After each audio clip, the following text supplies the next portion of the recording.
Buenos días. Uy, hay mucha gente por ahí de pie al final. Y bueno, creo que hay clase de escuela dominical, ¿sí? Entonces, a lo mejor se quedan algunas sillas libres.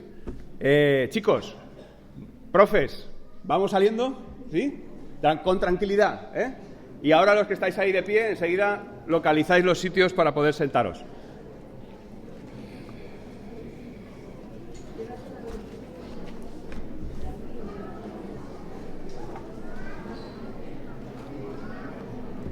Mientras los que estamos aquí vamos buscando un pasaje de la primera carta de el apóstol Pedro. Es el pasaje final, es la despedida, el cierre de la carta. Algunos saben que me gusta especialmente tanto las genealogías como las introducciones de las cartas y también las despedidas. Cada texto de la palabra de Dios habla de una manera muy elocuente del mensaje del Evangelio. Y en cada versículo, en cada frase, en cada idea que se transmite, podemos encontrar esto de lo que hemos estado cantando, podemos encontrar la esperanza, la fe, la confianza, la gracia y la paz que da el Evangelio. Así que vamos a ir guardando un poco de silencio, estar tranquilos, calmados y vamos a centrarnos en la palabra del Señor. Primera epístola de Pedro, capítulo 5, versos 12 al 14. Por conducto de Silvano, nuestro fiel hermano, porque así lo considero, os he escrito brevemente, exhortando y testificando que esta es la verdadera gracia de Dios. Estad firmes en ella. La que está en Babilonia, elegida juntamente con vosotros, os saluda. Y también mi hijo Marcos. Saludaos unos a otros con un beso de amor fraternal. La paz sea con todos vosotros los que estáis en Cristo.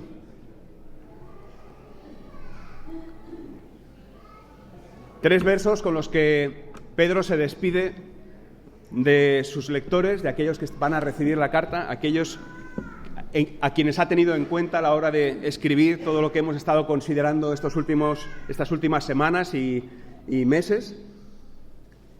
Y esta es la forma en que el apóstol Pedro decide poner fin a este primer mensaje, a esta primera comunicación. Si es la primera vez que estás en una iglesia evangélica, si es la primera vez que escuchas leer la Biblia en voz alta y en comunidad de esta manera aparentemente poco formal, te invito a que continúes con esa idea, no te separes de lo que dice el texto, porque vamos a ir justo a tratar de desentrañar el mensaje de lo que creemos que es la palabra de Dios y que, por lo tanto, si realmente Dios existe y esta palabra está inspirada por Él, tiene mucho que decirnos a todos nosotros. El resumen de la carta del apóstol Pedro, de la primera que hemos estado considerando durante todas estas semanas, como decía, es difícil de sacar, pero aquí viene, en esta despedida.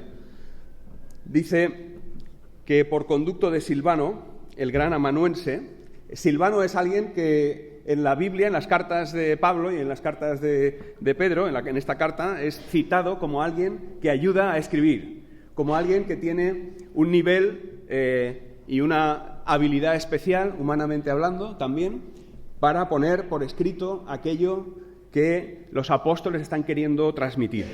Por lo tanto, aquí al final, el apóstol Pedro quiere cerrar la carta agradeciendo justamente y reconociendo a quien le ha ayudado a escribirla. Le habla de Silvano, de Silas, que es nuestro fiel hermano, porque así lo considero, y no está aquí por casualidad esta mención. No está aquí por casualidad. sin personas como Silvano, sin personas como tú y como yo en la Iglesia, el mensaje no está bien transmitido.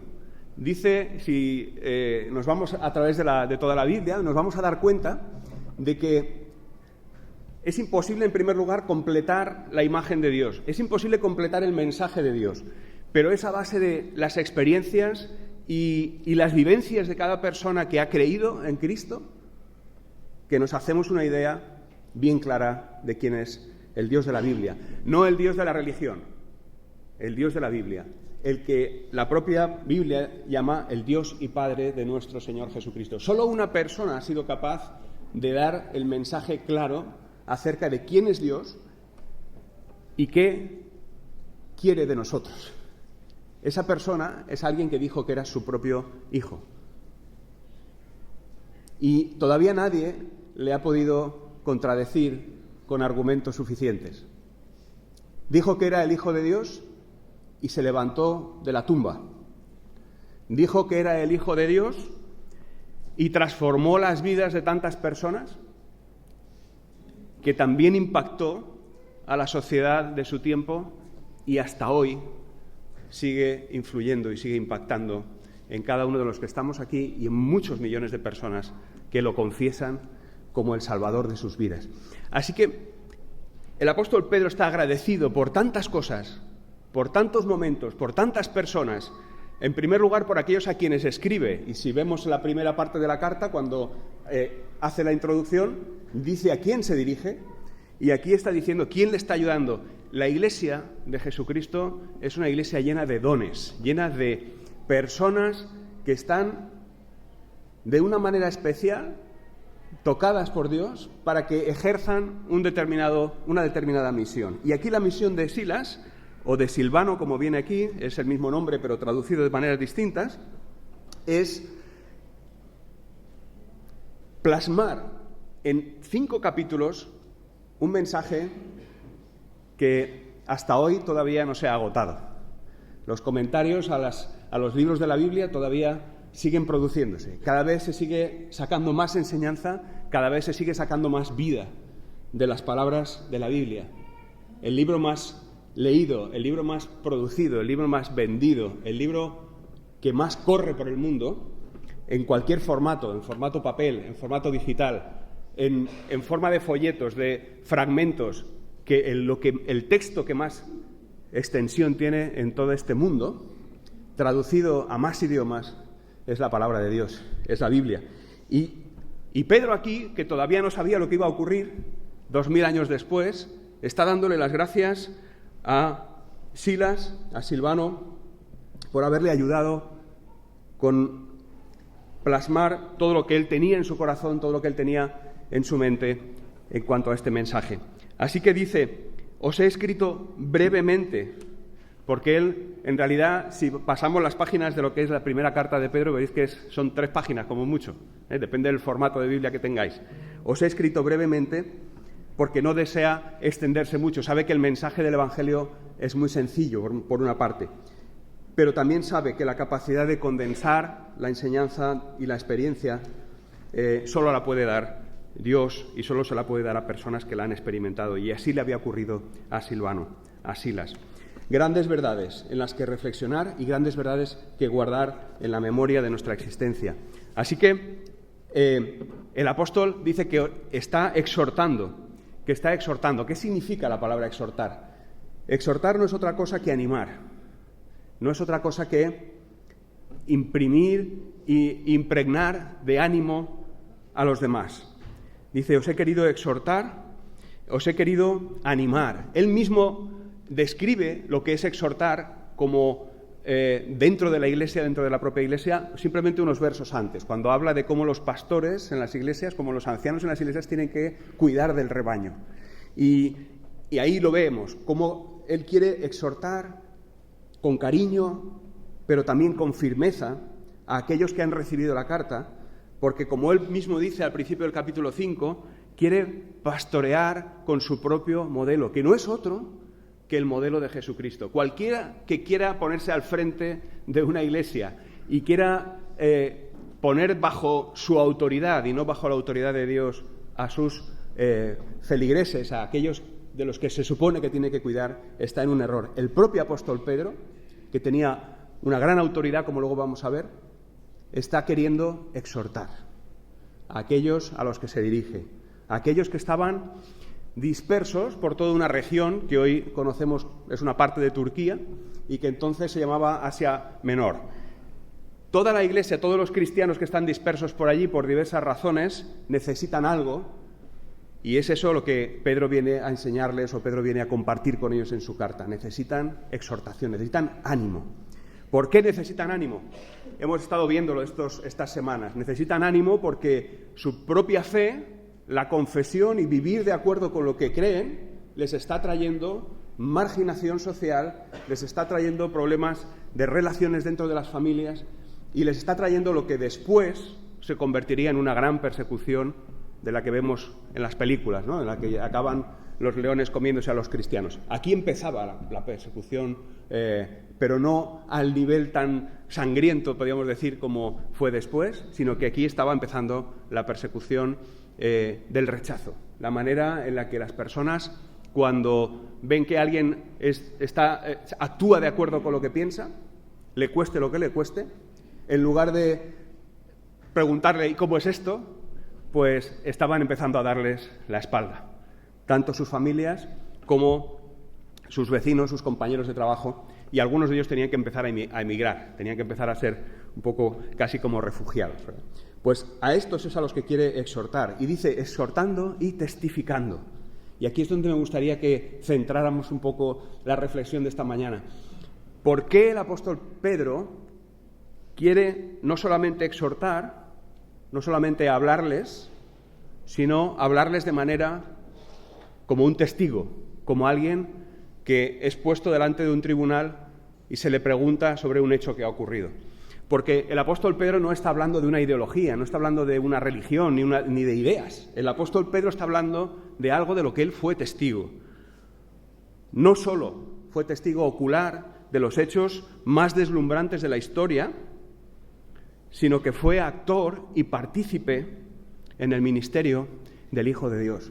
El apóstol Pedro había tenido el privilegio de vivir con Jesús, de convivir con él 3 años enteros de su ministerio, y además había tenido muchísimas oportunidades para experimentar aquello de lo que está hablando a los receptores de esta carta.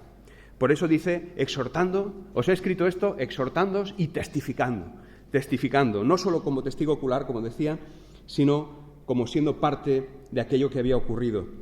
Especialmente siendo parte de algo que Jesús enseñó desde el principio de su ministerio. Incluso Juan el Bautista empezó ya enseñándolo. Fue partícipe, fue actor completo de algo de lo que todos nosotros necesitamos ser también actores e involucrados. Fue testigo y fue partícipe de la gracia de Dios. Lo que al apóstol Pedro le atrajo de Jesús en un primer lugar, en un primer momento, fue cómo aquel hombre les llamó. Sabéis, por los evangelios es fácil detectar cuál es la historia de Pedro y de Jesús, ¿verdad? Jesús llama a Pedro y a su hermano Andrés cuando están ejerciendo su profesión. Ellos eran pescadores, tenían un negocio de pesca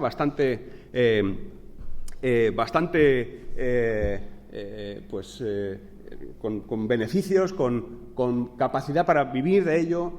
No es que fueran ricos, pero en aquellas épocas ser pescador y tener tu propia barca y demás era parte de ser un profesional.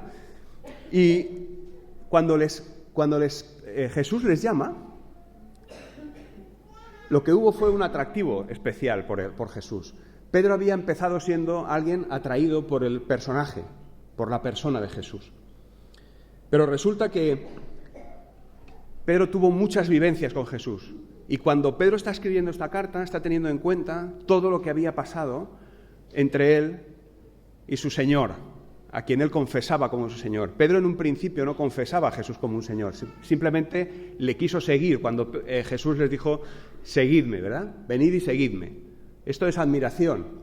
pero todavía le faltaba mucho para conocer acerca de Jesús. Y posiblemente a ti que estás aquí esta mañana, en algún momento te haya resultado atractivo el personaje de Jesús.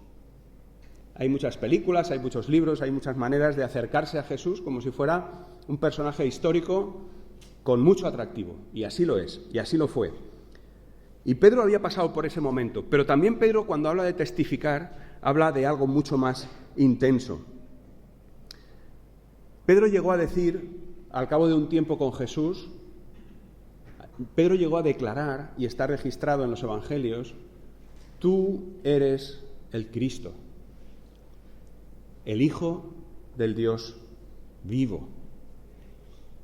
Y Jesús reconoció aquello como algo que no había salido de la mente de Pedro, ni del corazón de Pedro, sino que había sido revelado, que había sido puesto en su mente y en su corazón y en su boca por el propio Dios Padre, por el Espíritu de Dios.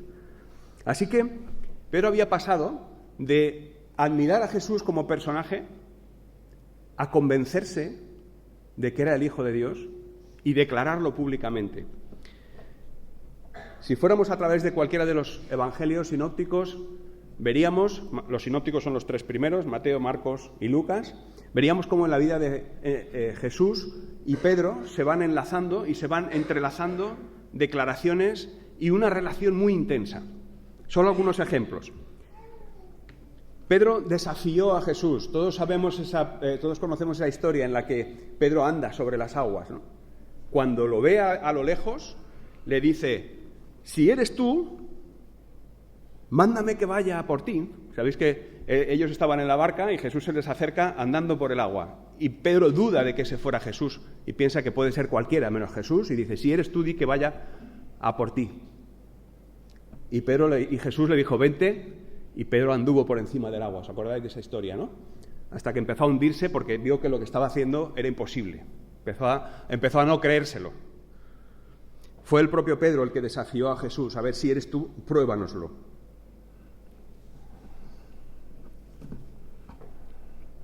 Una vez que Jesús les estaba hablando de lo que iba a sufrir en la cruz, de cómo iba a ser el final de su vida, Pedro, que se había enamorado del personaje, que seguía a Cristo pensando que era el Hijo de Dios, se confronta con Jesús y le dice: imposible, tú no vas a sufrir. En primer lugar, porque eres el Hijo de Dios, el Mesías, el Cristo no va a sufrir, es un rey.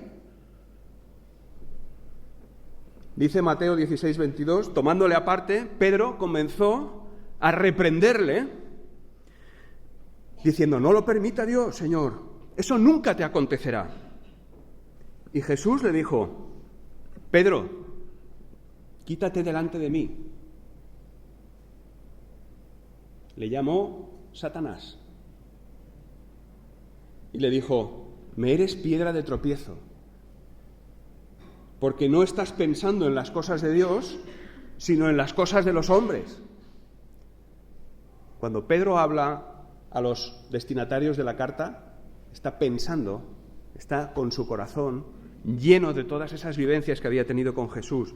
Pedro fue testigo de lo más sublime de Jesús en la tierra.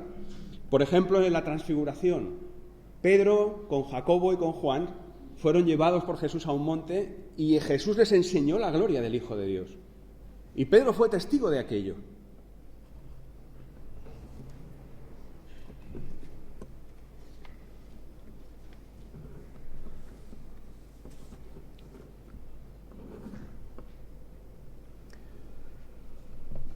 Pedro tuvo mucha dificultad para entender lo que era el perdón.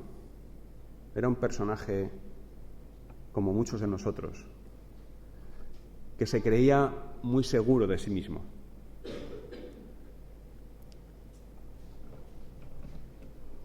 Y una vez le preguntó a Jesús, cuando Jesús enseñaba sobre el perdón, como cualquiera de nosotros habríamos preguntado, porque somos así las personas: ¿cuántas veces pecará mi hermano contra mí y que yo haya de perdonarlo? ¿7 veces? ¿Os acordáis de ese pasaje? Lo conoce todo el mundo, ¿verdad? Pedro a veces no tuvo clara su motivación tampoco. Una vez le llegó a decir a Jesús: nosotros lo hemos dejado todo y te hemos seguido. ¿Qué pues recibiremos? ¿Qué nos vas a dar por todo esto que estamos haciendo?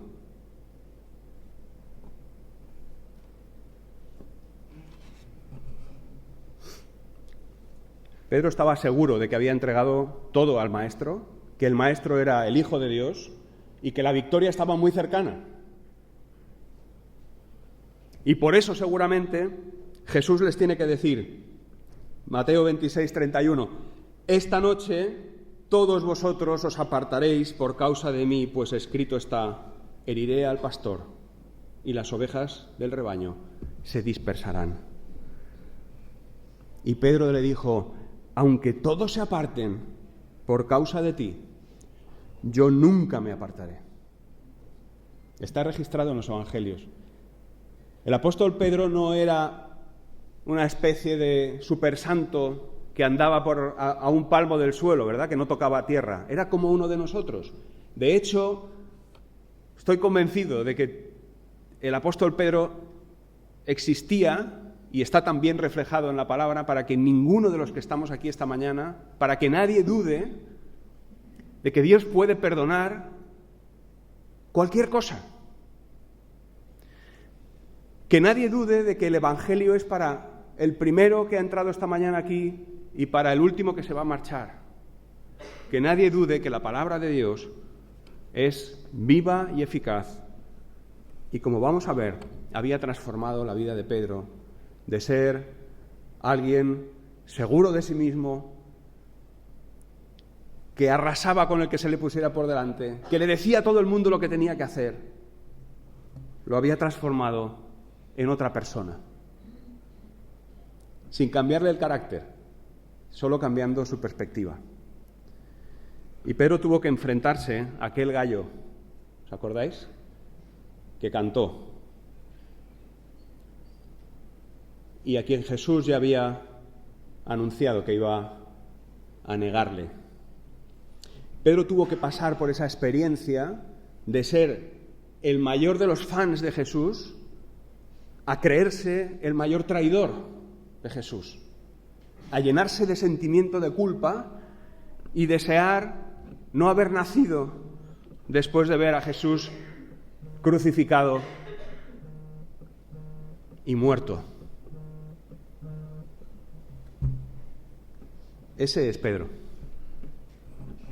Pero Pedro también es aquel a quien Jesús, después de que hubo resucitado, lo llamó, le enseñó a pescar.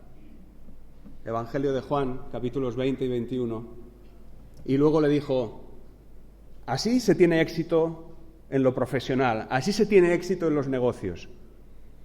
Echa la red por donde yo te digo. Y dice la palabra que no podían sacarla de peces que habían llenado, ¿verdad? Después de una noche entera sin conseguir un solo pescadito.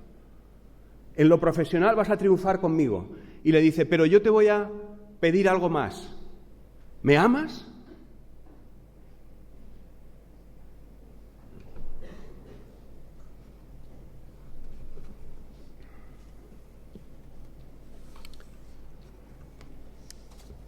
Y por 3 veces Pedro le dijo, Señor, tú sabes que te quiero. No registra los evangelios seguramente toda la conversación, pero estoy convencido de que, además, Pedro le diría, tú sabes que te quiero a pesar de haberte negado 3 veces. Tú sabes que te quiero a pesar de cómo soy. Tú sabes que te amo porque te he visto resucitado. No porque me he inventado un Dios de juguete, no porque me acabo de caer del burro, sino porque te he visto resucitado. Tú sabes que te amo porque tú dijiste lo que iba a suceder y porque tú has venido a perdonarme aquella gran traición que yo te hice. Si estás aquí esta mañana pensando que Dios no puede perdonarte porque ni puedes confesar lo que has hecho, fíjate en Pedro. Fíjate en el apóstol Pedro. Pedro fue restaurado, siendo el primer testigo ocular masculino de la resurrección de Jesús. Hubieron unas mujeres que lo vieron resucitado antes. Pedro fue restaurado tras confesar su amor incondicional a Jesús. Lo hemos citado ya en el Evangelio de Juan.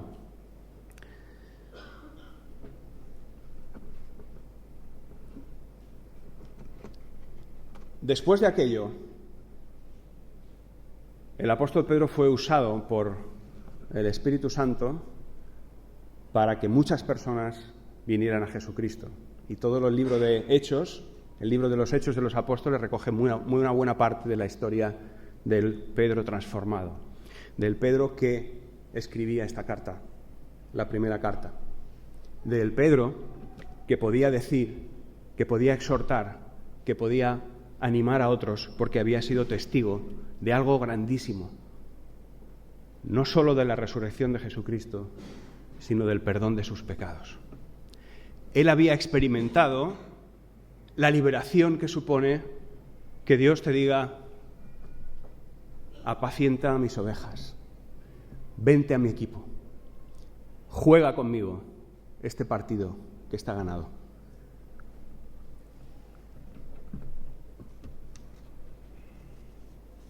Pedro fue perseguido, Pedro fue encarcelado.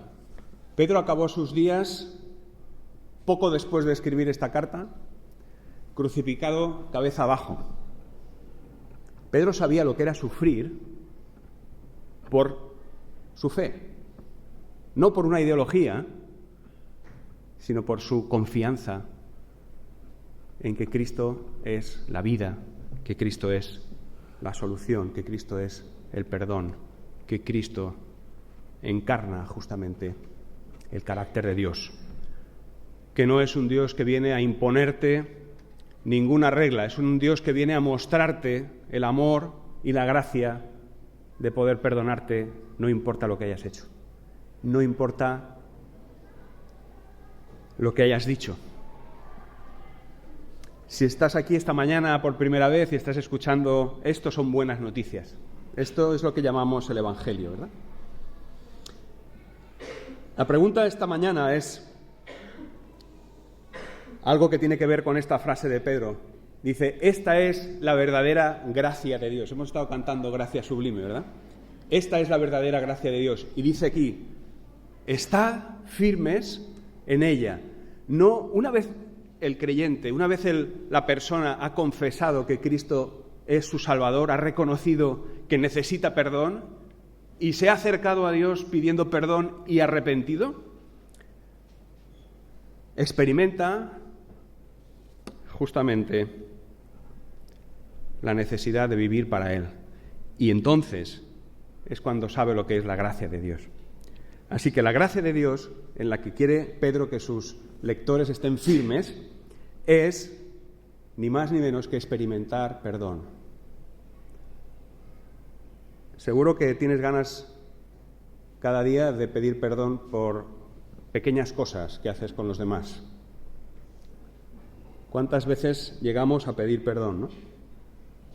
Hay quien dice que muchas clínicas de psicólogos y psiquiatras están llenas de personas cargadas de sentimientos de culpa, de personas que no somos capaces de hacer frente a nuestro propio juicio. Nos juzgamos a nosotros mismos y no nos perdonamos.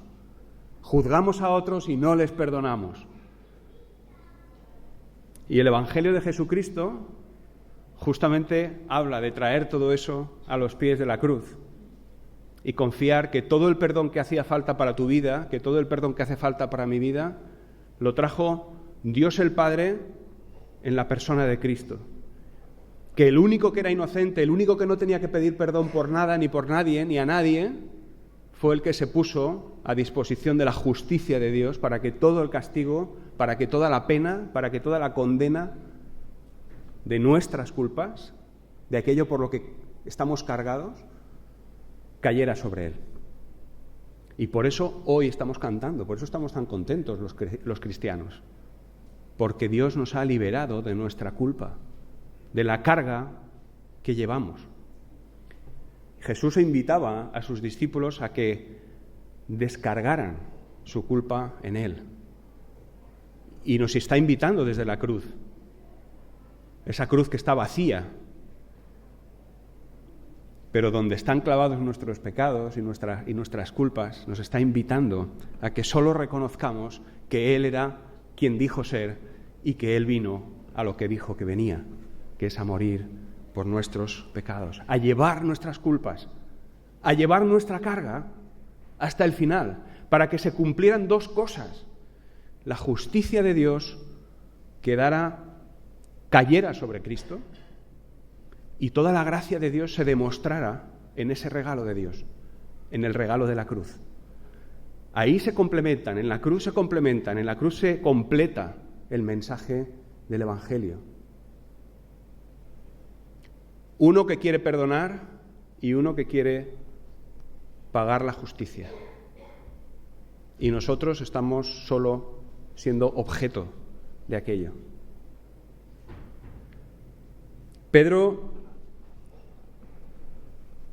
como hemos dicho, fue primero admirador, luego fue amigo de Jesús y después fue adorador de Jesucristo.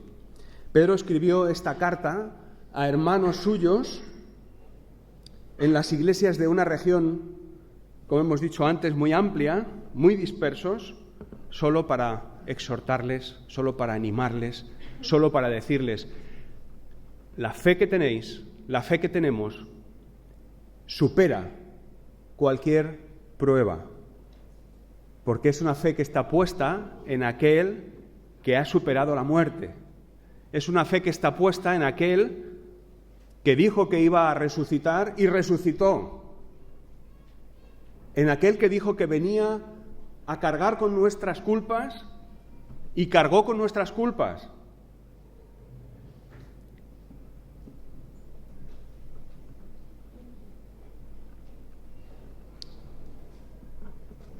Pedro estaba convencido, firmemente convencido, de que lo que él había vivido podía transmitírselo a sus hermanos en la dispersión, a aquellos que estaban empezando a tener dificultades por ser cristianos, a aquellos que estaban empezando a desanimarse porque además eran recién convertidos, a desanimarse porque les estaban dejando solos, sus amigos, sus parientes, en sus trabajos les estaban empezando a marginar.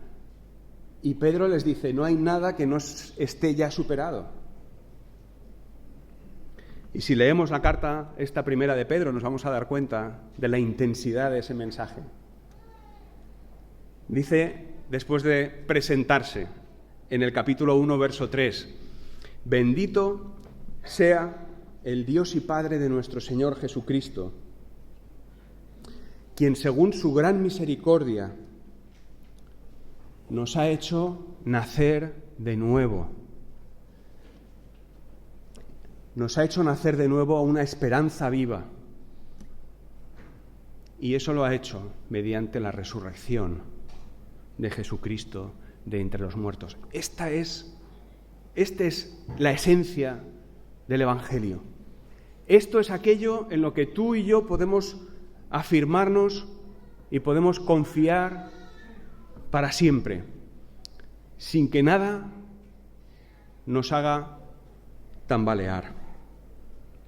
Y por eso Pedro lo pone al principio de la carta, porque quiere que quede bien claro que todo lo que va a decir esté presidido por la buena noticia de que el Dios y Padre de nuestro Señor Jesucristo, según su gran misericordia, nos hizo nacer de nuevo a una esperanza viva. Ese nacer de nuevo viene justamente del día, del momento en que nuestra culpa, nuestra carga, la dejamos en las manos de Dios. Nos arrepentimos de aquello que hemos hecho y de aquello que vamos a hacer y le pedimos a Dios que tome el control de nuestra vida. Eso es a lo que a Pedro le había sucedido, y ese nuevo nacimiento le había sucedido también a sus hermanos y a todo aquel que hoy todavía se acerca a Jesús con esa necesidad.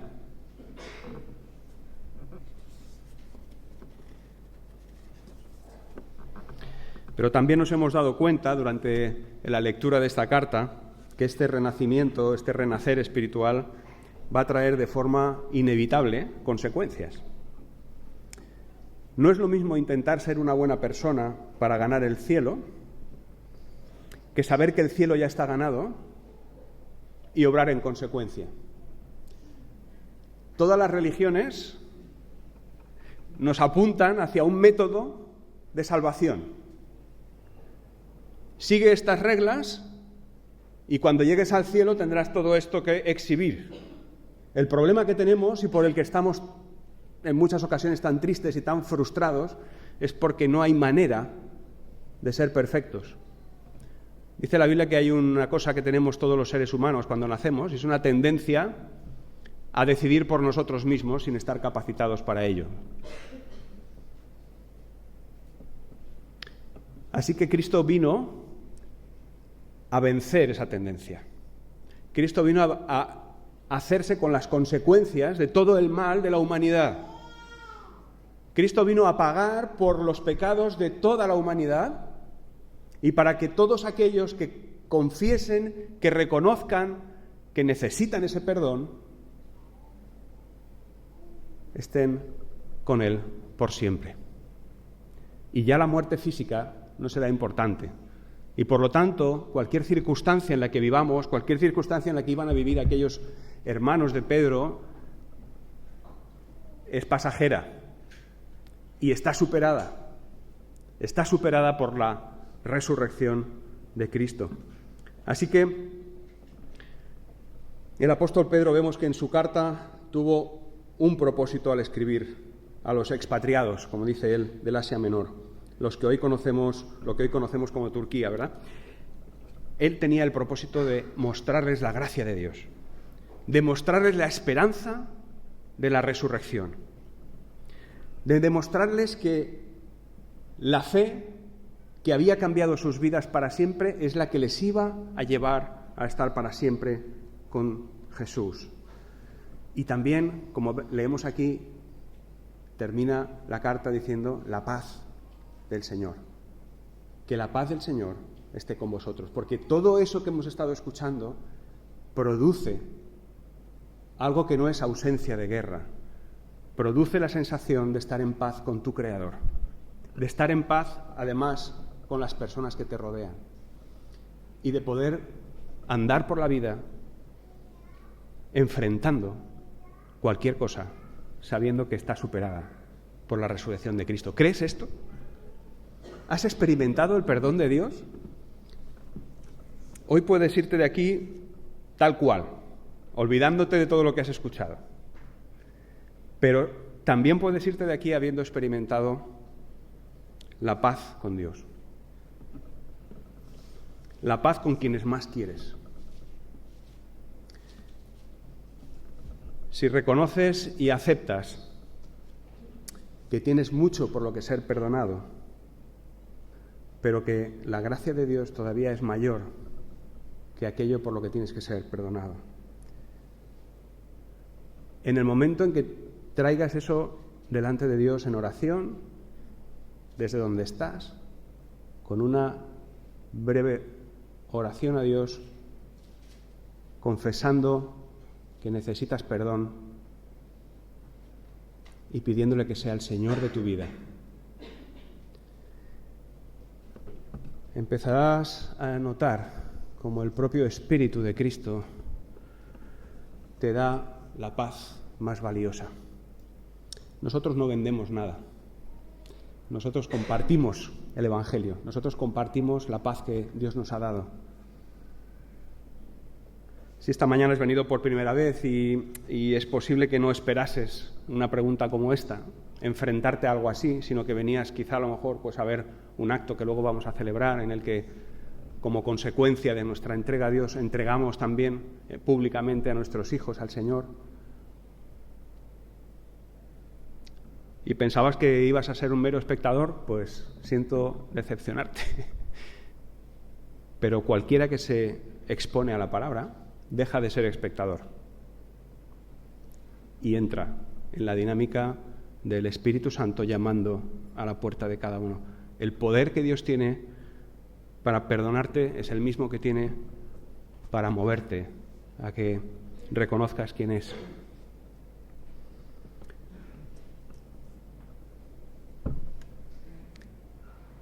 Vamos a orar.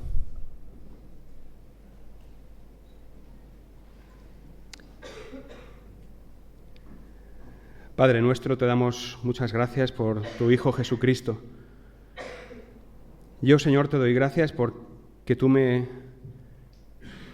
tocaste a través de tu palabra, a través de personas que habían creído en Jesucristo como su Salvador, como quien le otorgó perdón. Y, Señor, yo te agradezco que tú me hayas tocado, Señor, con las vidas de los apóstoles, con las vidas de los cristianos que conozco, con las vidas de las personas que me han hablado de ti. Señor, yo sé que estoy muy necesitado de tu perdón, pero te doy muchas gracias porque en Cristo Jesús lo has hecho posible. Señor, te doy gracias porque tú tienes preparada para mí una vida completa, que cumple con tus propósitos y que está muy alejada, totalmente alejada de la frustración y del desánimo, de la venganza, de cualquier cosa que a ti te desagrada. Señor, confieso que quiero servirte, que quiero que gobiernes mi vida y mi corazón. Y te doy gracias porque lo haces posible a través de la justicia que volcaste en Cristo, en la cruz. Te doy gracias por su sacrificio, por la vida que Él entregó y por la forma en que tú te has acercado a nosotros. Señor, que tu Espíritu viva en mí y en mis hermanos y que podamos ser fieles reflejos, Señor, de la luz que da la paz que tú das, Señor. La paz que da saberse perdonados, la paz que da haber conocido tu gracia. En el nombre de Jesús. Amén.